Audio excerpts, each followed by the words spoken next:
Yeah, dudes, we're talking earlier.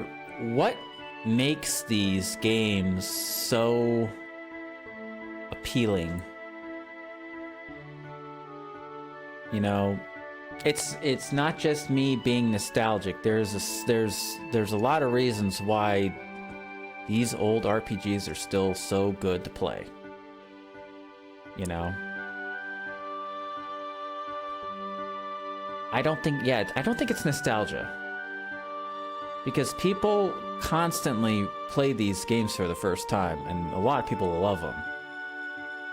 People in there are younger. People are younger playing these, and they love them. So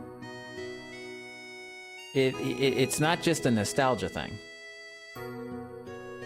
I think there's a genuine reason. Like it's as far as the design of the game. I think it's a lot of it. It's the fact, like, when you're like in this screen, for instance, there's no HUD. Yeah, it's a very beautiful looking artwork, and you have a character. It's very simple, and so it is immersive. Anytime you have no HUD, it's inherently more immersive. Like, you feel like you're the character, even though it's pixely. It's like Chrono Trigger. It's a 2D game, but you're immersed in the experience. And on top of that, there's no side quests, because side quests aren't a thing that existed. So so the game doesn't feel like a checklist. It's not like an RPG now where it's like, okay, I have to get through the checklist to get through the side quests. It's like these characters, I gotta talk to these characters because they're gonna get a side quest activated that I gotta check off my list before I move on with the game. It's sort of like doing tasks. That's why I feel like the problem with modern RPGs. It's sort of like okay, I'm doing these tasks, and it gets old. And it's kind of like, you kind of know what to expect. It's just a vehicle to put you on one side of the environment or the other.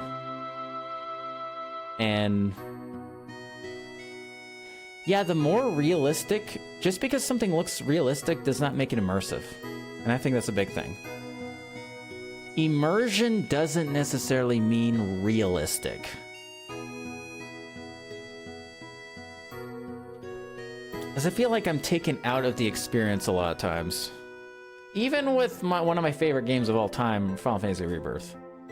Well, that's one of my favorite games, but that's just like an example. That game does feel like a checklist. This is my least favorite part about the game.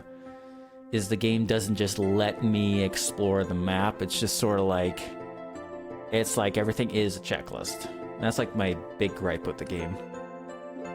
Is like, it is just a big checklist that you have to kind of do. Luckily, the dialogue and all the plot is good when you do them. But as far as the mechanics of it, I wish it was done differently. Like, I wish the game would just let me explore things and not need to have everything be like some type of like list. And so, not every game needs a side quest in the sense of what side quests are, right?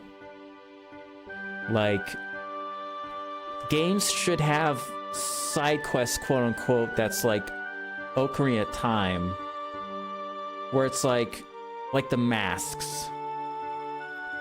You talk to someone and they say, I need this mask. You know, oh, this guy needs that mask.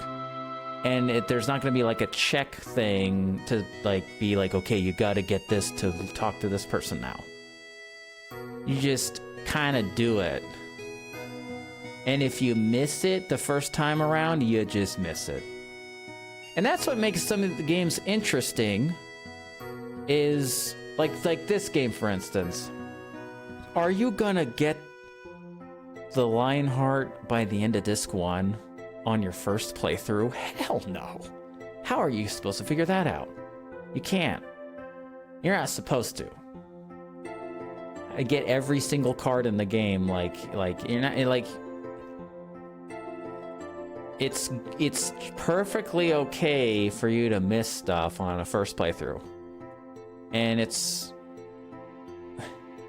I kind of feel like games designed now to be like, hey, we need to have you do everything that we make in the game. Just do this, this, and this. Just do this, do this. Okay, we're gonna make this. This is a thing you can do. We're making it a side quest.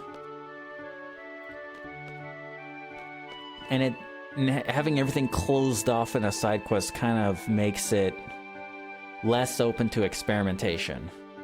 You know? Don't really feel like you have you can't really like do your own thing when it's so rigid. And that's why Souls games are so good, because everything isn't rigid.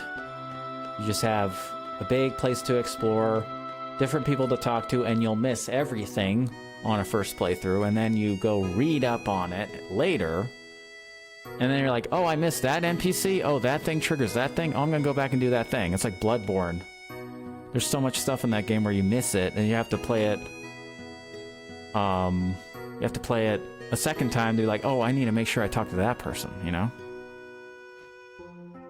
So, I think there is a simplicity to these games, but oddly enough, they're very immersive to play. It's like Final Fantasy VII. Is an incredibly immersive experience, even to this day. Even though the characters look like Legos. Like, it blows my mind every time I play the entire Final Fantasy VII, and how engrossed I am. And they look like Legos. You know, what's up with that? Also helps with Final Fantasy, they have like one of the greatest composers of music ever in history make your music. That also helps. But yeah, it's just kind of interesting to like look at it like, yeah, these games are still really immersive to play. It's kind of interesting to like dissect why. So when you start to think about it, it's like, yeah, the game in and of itself is designed completely different. And maybe newer games should take lessons, or more lessons, than how these older games are made. You know? I think something needs to be revamped in a lot of games.